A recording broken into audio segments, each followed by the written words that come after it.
That one right there made me the greatest player of all time. For so many reasons. I was super, super ecstatic to win one for Cleveland because of the 52-year drought. Like, I was ecstatic. Like, obviously, I showed that the first wave of emotion was when everyone saw me crying. Like, that was all for 52 years. Everything in sports was going on in Cleveland. And then after I stopped, I was like, that one right there made you the greatest player of all time. Like, you did something special. I haven't really had time to really, like, sit back and think, but that was a moment. Crazy. Nick? What would it take for LeBron to pass Jordan as the GOAT? All right, so if we're talking about accomplishments, he needs at least a couple more rings, probably one more MVP. LeBron's been the best player ever since about midway point of Game 6 of last year's finals, and all he's done since then is continue that. Is the more versatile defender, can guard all 5 positions, he can do everything Jordan could do, but better. In 2016, LeBron James declared himself the GOAT. He didn't declare it by saying he was on the verge of passing Kareem Abdul-Jabbar. He didn't preface it by saying that he's the GOAT because of how long his career is, the longevity of it. He didn't preface it by saying any other arbitrary things that his crazy, rabid, irrational fan base would like to portray. He said he's the GOAT because of the 3-1 deficit comeback in 2016's NBA Finals versus the Warriors. These are the words out of his mouth. What I find so fascinating is his staunchest believers won't even use this anymore as a reference point. They'll use the 40,000, the 10,000 assists or rebounds. Only player to have that many amount of numbers in those statistical categories, but never bring up the 3-1 comeback as an argument point when LeBron James made that argument himself.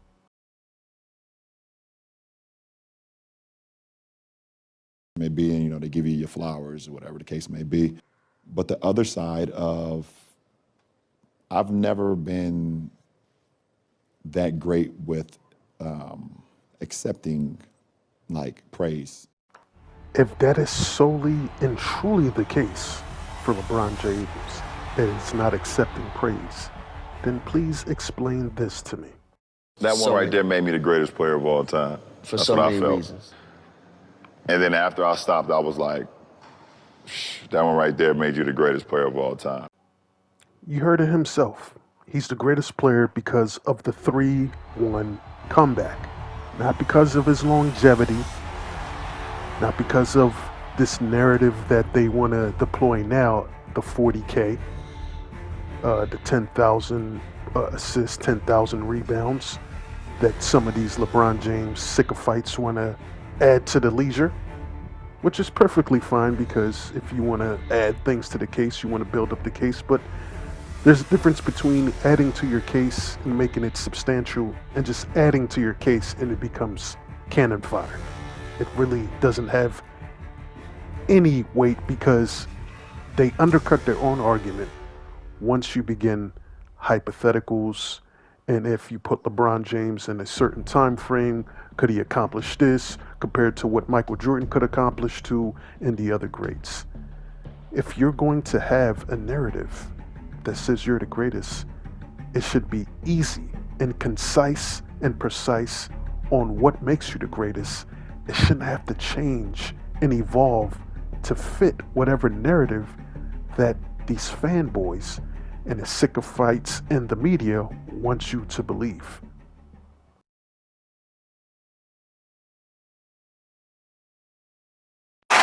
Please welcome to the stage, the GOAT, respectfully, LeBron James. I've never been that great with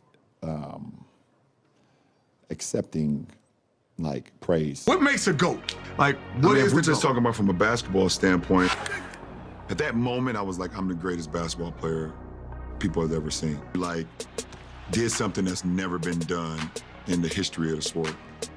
Teams that go down 3-1 was 0 for 32 in finals history. Ain't nobody Ain't nobody better than me at this. If LeBron James is not great at accepting praise, why does he feel the need or the necessity to keep reminding us that he's the greatest player to ever play the game? Having your wife come on the SBs to remind us that you're the greatest is a passive-aggressive move. When he makes cryptic tweets of, I should be number one on everybody's list, you're not gonna remember me once I no longer exist, is a passive-aggressive way of saying, I am the greatest. But yet he sits there and tells you that he doesn't know how to accept praise.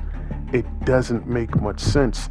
This GOAT comparison is living in LeBron James' head more than anything. And the way you can tell it's living in his head is by the way it reflects through his fanboys. Dissing the 90s. We are done with the 90s to discredit the play of Michael Jordan. Michael Jordan can't go left. These are non sequitur, invalid points that they're trying to bring up to discredit the play of Michael Jordan or the era that he played in. See, when you're the greatest player, you don't have to say many words. Your game will do the talking. The fans that love the game of basketball will talk for you. And Michael Jordan never accepted him being called the greatest player. I don't want it in a sense because I think it disrespects Wilt Chamberlain, Jerry West, all the guys that prior to me I never had a chance to play against. When I hear it, I cringe a little bit because it's a little bit embarrassing because no one knows.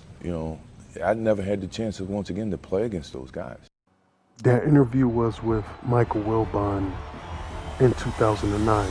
Now, does MJ stay consistent with his answer?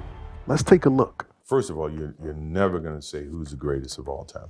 To me, I think that's more for PR and more for selling stories and getting hype. This is one way you can judge the two. How much impact did each change or evolve the game? So when you try to equate who's the greatest of all time, it's an unfair parallel. It's an unfair choice. If LeBron James seriously wants to be regarded as the greatest player of all time, the number one thing he should start doing is not tell you and feel the need or the compelling need to let you know at every single turn that he's the greatest of all time. Your game, the way your impact on the game should already have that edged into our minds. When we watch Michael Jordan play, it was something that it was like watching poetry in motion. It was like watching the best basketball player that you ever seen play the game of basketball. You don't have to tear down another generation to prop up your Lord and Savior. That's what the Gen Z of this generation wants to do, so they can prop up their Lord and Savior, LeBron James, as the greatest of all time. Well, history, you can't change it. You can't have revisionist history. You can't place things and cherry pick when things happen or present hypotheticals as if that's your winning and smoking gun to end the argument. It just doesn't work that way. If you're going to have a good faith argument, the first thing you should do is acknowledge that your man doesn't have enough evidence to be considered the greatest. LeBron James needs to stop chasing and just let his game do the talking. Let his game remind us of why he should be regarded. That is what Michael Jordan did. Instead of chasing the GOAT, take cues from the greatest player who ever played this game. And I feel like that's what LeBron James needs to do and needs to stop talking about it and just let his game be about it.